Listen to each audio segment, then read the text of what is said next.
You don't get a vote anymore, my daughter-in-law said with a smile that made everyone else at the table look down at their plates. My own son never argued. He simply nodded, as if the woman who had built this family had suddenly become a guest in it. I smiled back because I realized something terrifying in that moment. She wasn't trying to win an argument. She truly believed she owned us all. What frightened me even more was that no one seemed surprised. By the end of that evening, I would discover that the dinner itself had only been the final move in a game she had been quietly playing for years.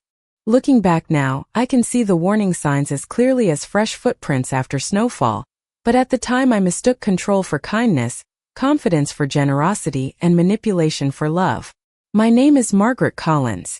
I was 68 years old when I finally understood that families rarely fall apart in one loud moment. More often, they unravel one quiet decision at a time. Until recently, our Sunday dinners had always been sacred. Ever since my husband, Thomas, passed away 5 years earlier, those evenings had become the thread holding us together. My son Daniel would bring his wife Vanessa and our 2 grandchildren, Emily and Benjamin. We laughed over homemade pot roast, buttery mashed potatoes, warm dinner rolls, and the peach cobbler my husband had loved. Those dinners reminded me that although grief had taken my partner, it had not taken my family. Or at least that was what I believed. The invitation for that particular Sunday came from Vanessa instead of Daniel. She insisted we gather earlier than usual because she had something exciting to announce. Her message sounded cheerful, even thoughtful, and I remember smiling as I folded the note beside my morning coffee. I spent nearly 3 hours preparing my favorite recipes, polishing the silver serving spoons that had belonged to my mother, and arranging fresh white lilies in the center of the dining table. I wanted everything to feel welcoming. Emily loved helping me set the table, and Benjamin always stole a cookie before dinner while pretending I never noticed. Those little traditions mattered to me more than expensive vacations or fancy gifts. They reminded me that love lived inside ordinary moments. When everyone arrived, Vanessa carried herself with unusual confidence. She greeted me warmly, complimented the meal, kissed Daniel on the cheek, and laughed with the children. If someone had walked into the house then, they would have thought they were looking at the perfect American family. But perfection is often the easiest costume to wear. During dinner, I noticed small things that didn't seem important by themselves. Daniel asked Vanessa before answering even the simplest questions. Emily looked toward her mother before speaking to me. Benjamin stopped reaching for another dinner roll after Vanessa gave him nothing more than a brief glance. It wasn't fear I saw. It was habit. The room felt strangely organized around one person, as though every conversation, every decision, and every breath required silent approval. I couldn't explain why that feeling settled so heavily in my chest. I only knew that something precious was quietly disappearing from our family, and before the night was over, Vanessa would make sure I understood exactly who she believed was in charge. I did not answer Vanessa immediately because I wanted to believe I had misunderstood what I had heard. After all, families have awkward moments. People say things they regret. Pride gets in the way. I had spent nearly 40 years teaching elementary school, and if there was one lesson I carried into every relationship, it was that patience usually revealed more truth than anger ever could. So I reached for my iced tea, smiled gently, and continued passing the dinner rolls as though nothing unusual had happened. The silence that followed felt heavier than any argument. Daniel cleared his throat but never looked at me. Emily quietly pushed peas around her plate. Benjamin stared at his mashed potatoes. Vanessa, meanwhile, continued eating with complete confidence, almost as if she had rehearsed the entire conversation beforehand. She eventually looked up and smiled politely. "I just think it is easier when one person keeps everything organized," she said. "Too many opinions only create confusion." Her voice was calm, almost pleasant, which somehow made the words feel even colder. Daniel nodded again. "Vanessa has done a great job keeping everyone on schedule," he added. "Life is just busy now." Busy. It was such an ordinary word, yet it seemed to explain away everything that had quietly disappeared over the past several years. Family vacations had stopped including me because the hotels supposedly had limited space. Birthday dinners had been moved at the last minute because it worked better for everyone else. Holiday mornings that once began in my living room now started somewhere I was never invited. Every explanation had sounded reasonable on its own. Looking back, I realized they had formed a chain, link by link, until I found myself standing outside the very family traditions I had created. Dinner continued with conversations about school, work, and summer plans, but every subject somehow circled back to Vanessa making the final decision. Emily wanted to join the school choir. Vanessa had already decided piano lessons were more practical. Benjamin hoped to spend a weekend fishing with his father. Vanessa explained they had already committed to another activity. Daniel never argued. He simply smiled and repeated that Vanessa was probably right. I watched my son carefully. This was not the confident young man who once debated every baseball statistic with his father over Sunday lunch. He had become someone who measured every sentence before speaking, someone who waited for another person's approval before expressing his own thoughts. That realization hurt more than anything Vanessa could have said to me. After dessert, Emily quietly walked beside me into the kitchen, while everyone else remained in the dining room. She helped me rinse the dishes the way she always had. As she dried one of the serving bowls, she leaned closer and whispered, "Grandma, I miss when we used to have movie nights at your house." Before I could answer, Vanessa appeared in the doorway with the same gentle smile she wore all evening. "Emily, we should head home. You have an early morning tomorrow." Emily lowered her eyes immediately, placed the towel on the counter, and softly said, "Yes, Mom." She hugged me quickly before leaving, but even that hug felt rushed, as though affection itself had become something that required permission. I stood alone at the kitchen sink listening to the front door close. The house became painfully quiet. The ticking of the old clock above the refrigerator sounded louder than usual. I looked around at the dining room that had once echoed with laughter and stories, and for the first time I wondered whether I had been witnessing the slow disappearance of my family for years without ever recognizing it. That night, instead of feeling angry, I felt unsettled because a question refused to leave my mind. If Vanessa had become comfortable saying those words in front of everyone, what had she been saying when I was not there to hear them? I hardly slept that night. Every time I closed my eyes, I heard Vanessa's calm voice repeating those words, not because they were loud, but because they sounded so certain. There is something deeply unsettling about watching someone speak, as though they have already been given authority that no one remembers granting. Before sunrise, I carried a mug of coffee onto my back porch, wrapped a light sweater around my shoulders, and listened to the neighborhood waking up. A delivery truck rumbled down the street. Someone walked a golden retriever past my mailbox. The world looked exactly as it always had, yet my own life suddenly felt unfamiliar. I told myself I was imagining things. Surely one uncomfortable dinner could not erase decades of family memories. Still, the feeling refused to leave. Over the following weeks, I stopped looking only at what people said and began paying attention to what they did. The changes were subtle enough that most people would never notice them. Family group messages no longer came from Daniel. Every invitation arrived from Vanessa. If I suggested another date, she always had a reason it would not work. If I offered to host dinner, she politely explained that everyone preferred gathering at her house because it was more convenient for the children. When Emily called me after receiving a good report card, the conversation lasted less than 5 minutes before Vanessa reminded her it was time to finish homework. When Benjamin excitedly told me about his little league game, I asked which Saturday he was playing. He hesitated before quietly saying he was not sure if Grandma should come because the bleachers might be crowded. That answer did not sound like something a 9-year-old boy would invent on his own. It sounded borrowed. One Thursday afternoon, I stopped by Daniel's office with homemade chicken noodle soup, because he had mentioned feeling under the weather earlier that week. His assistant greeted me warmly but looked surprised to see me. "I thought your visit was canceled," she said without thinking. I smiled politely and asked what she meant. She quickly apologized and explained that someone had called the previous day saying I would not be coming after all. I had never made such a call. I thanked her, left the soup at the front desk, and drove home in complete silence. I never mentioned the incident to Daniel because I wanted to understand before accusing anyone of anything. The following Sunday, Helen Brooks invited me to lunch at a small cafe we had visited for years after church.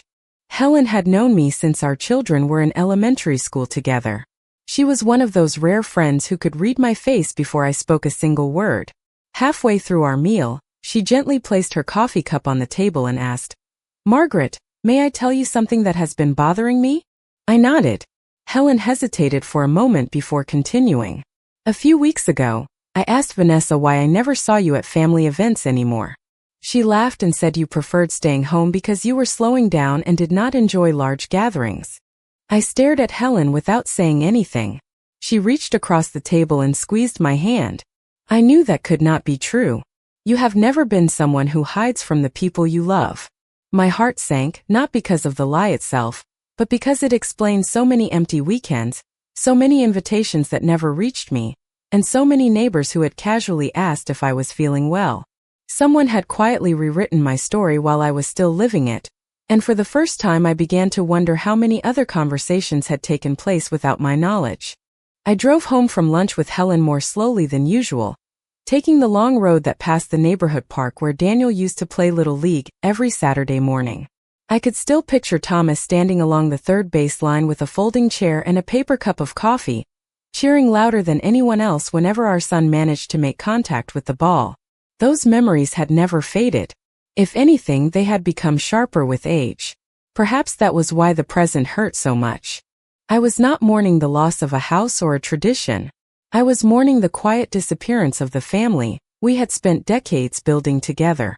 That afternoon, I opened an old cedar chest in my bedroom where I kept family photographs, handwritten birthday cards, and faded holiday letters.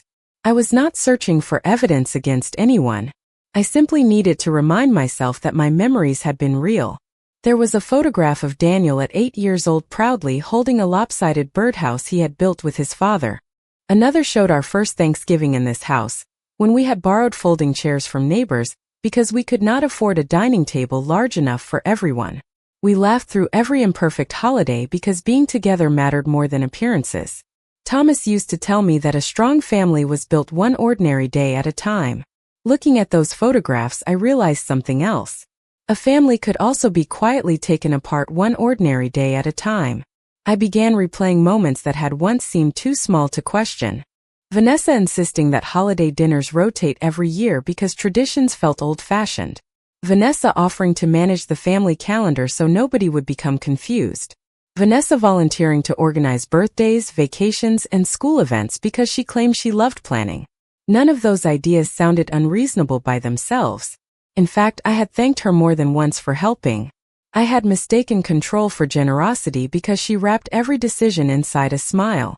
Then another memory surfaced. Nearly 2 years earlier, Daniel had promised to help me replace the fence behind my house after a winter storm damaged several panels. We picked a Saturday and even discussed buying supplies together. The night before, he called sounding disappointed. Vanessa had apparently scheduled a weekend getaway and forgotten to mention it until the last minute. I believed him without hesitation because I trusted them both. A month later, something similar happened with my annual birthday dinner. Then Christmas shopping. Then a visit to the botanical gardens Emily had been excited about for weeks. Every canceled plan had arrived with a polite explanation. Standing alone in my bedroom, I finally saw the pattern I had missed. It was never one dramatic event. It was hundreds of tiny interruptions that slowly pushed me farther away from the center of my own family. That evening, I received a cheerful text from Vanessa reminding everyone about another family gathering the following weekend. At the bottom of the message, she added that she had already prepared the seating arrangement because she wanted everything to run smoothly. Most people would have read that sentence and moved on without another thought. I read it 3 times. Suddenly I understood that this was never about organizing dinners or simplifying schedules. It was about deciding where every person belonged, who spoke first, who stayed quiet, and who slowly disappeared without causing enough trouble for anyone else to notice. I placed my phone on the kitchen counter and looked around the silent house. For the first time, I stopped asking myself whether I was imagining things. Instead, I asked a different question that felt far more important. If I had finally recognized the pattern, how much further had it already gone while I was still giving everyone the benefit of the doubt? The following Saturday arrived with bright sunshine and clear skies, the kind of beautiful morning that usually made every worry seem smaller. Instead, I found myself paying attention to details I would once have ignored. I decided I would no longer fill in the missing pieces with hopeful assumptions. If I wanted to understand what was happening inside my own family, I needed to observe quietly and honestly. I arrived at Daniel and Vanessa's house carrying a homemade apple pie, just as I had done dozens of times before. Vanessa greeted me warmly, complimented the pie, and thanked me for coming. To anyone watching from the outside, she looked like the perfect daughter-in-law. Her smile was effortless. Her words were polite. Nothing appeared unusual. Yet within the first 15 minutes, I noticed something that made my stomach tighten. Every decision, no matter how small, passed through Vanessa. Daniel asked where the drinks should be placed. Emily asked whether she could play outside. Benjamin asked if he could have another cookie. Even Daniel's younger cousin, who had stopped by unexpectedly, looked toward Vanessa before helping himself to a chair. Nobody questioned the pattern because it had become normal. During lunch, I intentionally remained quiet. Years earlier, I would have filled every pause with stories, asked everyone about work or school, and kept the conversation moving. This time I simply listened. The more I listened, the more I realized that Vanessa had mastered something few people ever notice. She rarely gave direct orders. Instead, she framed every instruction as though it benefited someone else. Daniel, why do not you handle that? It will make things easier. Emily, Grandma is probably tired. Let her rest. Benjamin, do not bother Grandma with that. She has enough on her mind. Each sentence sounded thoughtful. Each sentence quietly moved the children one step farther away from me. Not once did she forbid them from spending time with me. She simply created reasons why they should not. The effect was almost invisible unless someone was watching carefully. After lunch, Emily slipped onto the back porch where I was sitting with a glass of iced tea. She smiled the same warm smile she had carried since she was little and asked if I still had the old board games at my house. Before I could answer, Vanessa opened the sliding door. "Sweetheart," she called pleasantly, "your piano practice starts in 20 minutes. We should head inside and get ready." Emily looked disappointed for only a second before quietly standing up. "Maybe another time, Grandma," she said. I hugged her gently and told her I would always be waiting. As she walked away, I realized she never made plans with me anymore. She always hoped plans would somehow happen on their own. Later that afternoon, while everyone else watched a baseball game on television, I stepped into the kitchen to refill my water. Vanessa was speaking softly on the phone in the adjoining pantry. She did not know I was nearby. I only caught one sentence before she lowered her voice even further. "Do not worry. She still thinks everything is her idea." I froze without making a sound. I had no way of knowing who was on the other end of the call or what they had been discussing, but those 9 words settled heavily in my mind. When Vanessa walked back into the kitchen a moment later, she smiled as naturally as ever and asked if I needed more ice for my drink. I smiled back just as politely. Inside, however, something had changed forever. I finally understood that reacting emotionally would only make me appear unreasonable. If there truly was a larger plan unfolding around me, then my greatest advantage would not be confrontation. It would be patience, careful observation, and waiting until the truth revealed itself without my having to force it. I left Daniel and Vanessa's house that afternoon with the same calm expression I had worn all day, but my thoughts refused to settle. The sentence I had overheard echoed in my mind during the entire drive home. She still thinks everything is her idea. Those words were too specific to dismiss as meaningless. They suggested planning, intention, and confidence. More importantly, they suggested that someone else was involved. I knew better than to build a conclusion from a single overheard remark, yet I also knew better than to ignore it. Experience had taught me that truth often arrived in small pieces long before it revealed the whole picture. The following Monday, I decided to call attorney Michael Carter, the lawyer who had helped Thomas and me prepare our estate documents several years earlier. Michael was not only experienced but also someone I trusted to speak plainly. I did not tell him that I suspected anyone of wrongdoing. Instead, I explained that I wanted to review my legal paperwork simply because life had changed since Thomas passed away. He welcomed me into his office later that week. His office overlooked the town square, where families walked between coffee shops and bookstores without any idea how much of life was spent preparing for possibilities nobody wanted to imagine. Michael greeted me warmly and spread my existing documents across the conference table. We carefully reviewed my will, my medical directives, my financial power of attorney, and the deed to my home. Everything remained exactly as Thomas and I had intended years earlier. Nothing appeared unusual. Even so, Michael noticed that I seemed distracted. After a long pause, he asked a simple question. "Margaret, has someone been encouraging you to make changes?" I answered honestly, "No. That is what worries me." He looked at me with quiet understanding but never pressed for details. Instead, he reminded me of something Thomas used to say whenever we met with him. "The best legal decisions are made before anyone is under pressure." Those words stayed with me. I asked Michael to explain every option available to me, not because I planned to act immediately, but because I wanted to understand my own choices instead of relying on assumptions.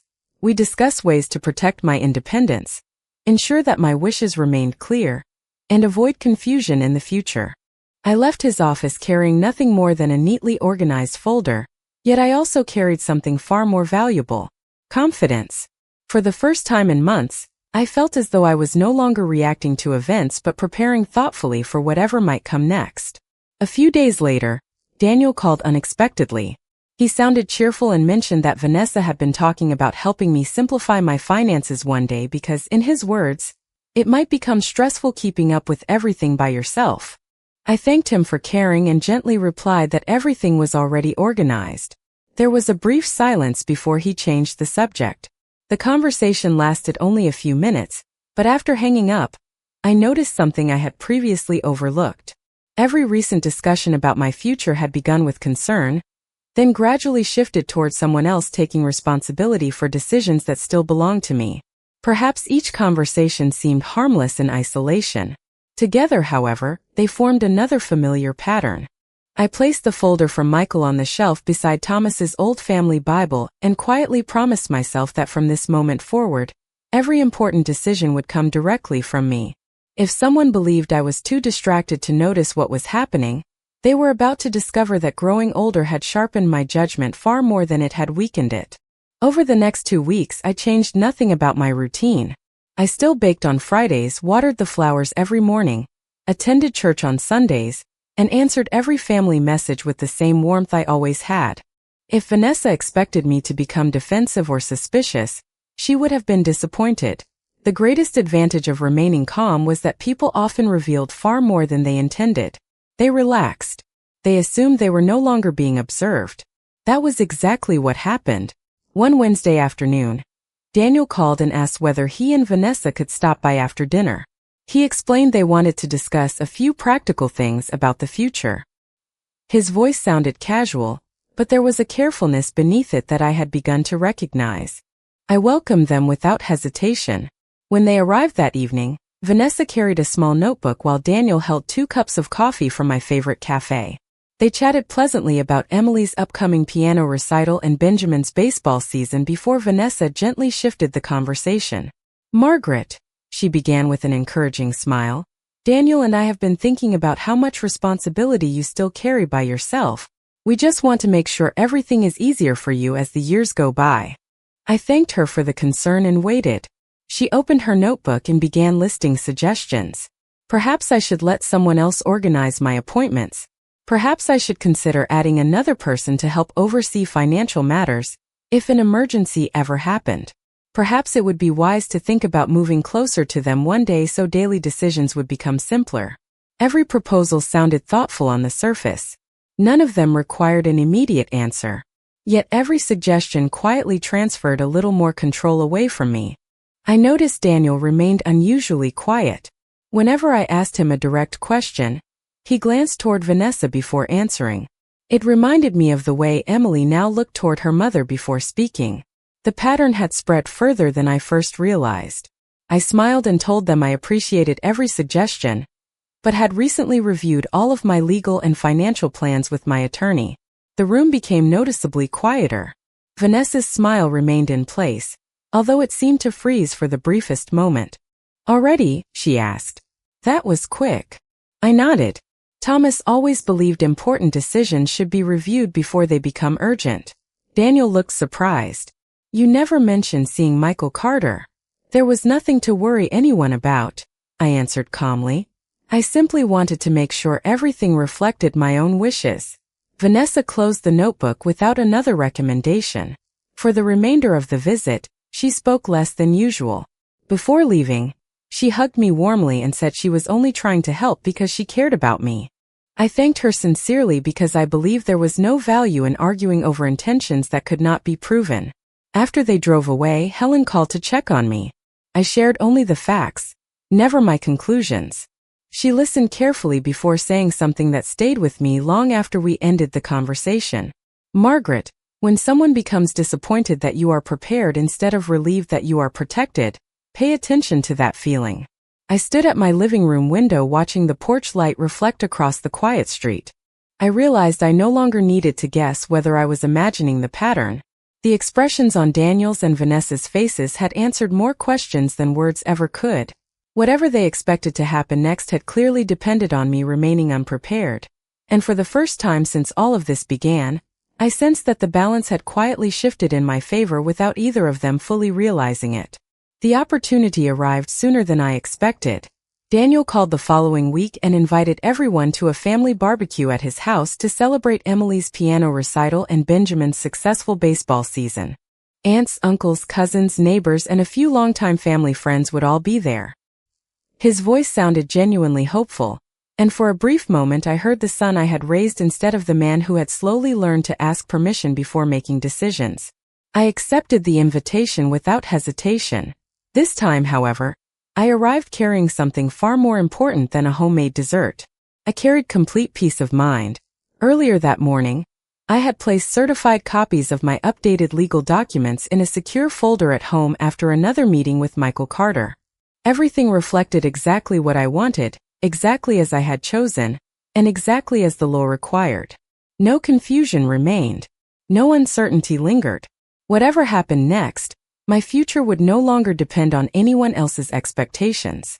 The backyard buzzed with conversation as children laughed near the swing set and hamburgers sizzled on the grill. Vanessa moved gracefully from guest to guest, making introductions, organizing games, and accepting compliments for hosting such a wonderful afternoon. Watching her, I understood why so many people admired her. She appeared thoughtful, capable, and generous. If I had not lived through the past several years myself, I might have believed the same story everyone else saw. During lunch, conversation turned toward family traditions. One of Daniel's cousins mentioned how fortunate our family was to remain so close across generations. Vanessa smiled warmly and replied, "We have worked very hard to keep everything organized. Someone has to make the difficult decisions for the good of everyone." Several people nodded politely. Then she added another sentence that changed the atmosphere without realizing it. Sometimes older family members have trouble letting go, but eventually everyone adjusts. A few guests exchanged uncertain glances. Nobody spoke immediately. I calmly placed my fork on my plate and looked at Vanessa with the same quiet expression I had practiced for weeks. "You are right about one thing," I said gently. "Important decisions should always be made carefully." She smiled confidently, believing I was agreeing with her. I continued in the same calm voice. "That is why I recently reviewed every legal and financial decision concerning my future with my attorney. Everything has been updated according to my own wishes, and every document is complete." The smile faded from her face so gradually that only someone watching closely would have noticed. Daniel looked at me with surprise. "You finished everything already?" he asked. "Yes," I answered. "Thomas and I always believed clarity was the greatest gift we could leave our family." The backyard became unusually quiet. Before anyone could change the subject, Helen, who had been invited by another family friend, spoke gently from across the table. "That sounds very wise, Margaret. Everyone deserves to make those decisions for themselves." Several relatives quietly agreed. No one argued. No one raised a voice. The conversation simply shifted in a direction Vanessa could no longer control. For the remainder of the afternoon, I noticed something I had not seen in years. Daniel began answering questions without first looking toward his wife. Emily wandered over to sit beside me while eating watermelon, and Benjamin proudly showed me the baseball card collection he had been carrying in his backpack. No dramatic confrontation had taken place. There had been no accusations, no anger, and no public embarrassment. There had only been one simple truth spoken calmly at exactly the right moment, and sometimes that is all it takes for carefully built illusions to begin falling apart. The days that followed the barbecue were quieter than I expected, but they were not empty. Silence has a way of revealing whether peace is genuine or simply the absence of noise. Daniel called me 3 evenings later and asked if we could have lunch together, just the two of us. There was something different in his voice. It was softer, less hurried, and for the first time in a long while, it sounded like my son instead of someone repeating a script written by another person. We met at the same little diner where Thomas and I had celebrated countless anniversaries over the years. Daniel arrived early and stood when I walked through the door. After we ordered our meals, he looked down at his coffee cup for several long seconds before speaking. "Mom," he finally said, "I think I have missed a lot more than I realized." There was no anger in his voice, only quiet regret. I did not rush to fill the silence because some conversations deserve room to breathe. Daniel admitted that over the years, he had allowed convenience to replace thoughtfulness. Every small decision had seemed harmless on its own, and because life felt busy, he had gradually stopped asking whether those decisions reflected his own heart or simply followed the easiest path. He apologized for the canceled visits, the forgotten invitations, and the moments when he had remained silent even though he knew I deserved better. I reached across the table and gently held his hand. "An apology matters because it opens the door," I told him. "Walking through that door together is what rebuilds a family." We did not spend the afternoon assigning blame. We spent it remembering fishing trips with his father, neighborhood bicycle rides, and the Christmas mornings when wrapping paper covered every inch of the living room floor. Those memories reminded us that the strongest parts of a family are never found inside legal documents or holiday schedules. They live inside ordinary moments shared with honesty. Over the following months, small traditions slowly returned. Emily began coming over every other Friday to bake cookies after school. Benjamin and I spent Saturday mornings organizing his growing baseball card collection, while he told me about every player as though he were introducing old friends. Daniel stopped by without calling ahead simply to drink coffee on the back porch, just as Thomas once had. Nothing changed overnight, yet every week felt a little lighter than the one before. Vanessa remained polite whenever we saw one another. She no longer tried to guide every conversation or answer every question before someone else could speak. Whether she had changed her perspective or simply realized that clear boundaries now existed, I could not say with certainty. I decided I no longer needed that answer. My peace no longer depended on understanding every motive. It depended on protecting what truly mattered. Looking back now, I realized the greatest mistake I almost made was believing that preserving harmony required surrendering my voice. Real harmony is never built on silence, fear, or quiet resignation. It is built on mutual respect, honest conversation, and the courage to establish healthy boundaries before resentment has a chance to grow. Growing older has taught me many lessons, but perhaps the most valuable is this. Love does not require giving away your judgment. Kindness does not require giving away your independence. The people who truly cherish you will never ask you to become smaller so they can feel bigger. They will welcome your wisdom, respect your choices, and value your place at the table. That is the family Thomas and I always hoped to build, and at last, after many quiet storms, I finally understood that protecting it sometimes begins with the simple courage to remain calmly, confidently, and unmistakably yourself.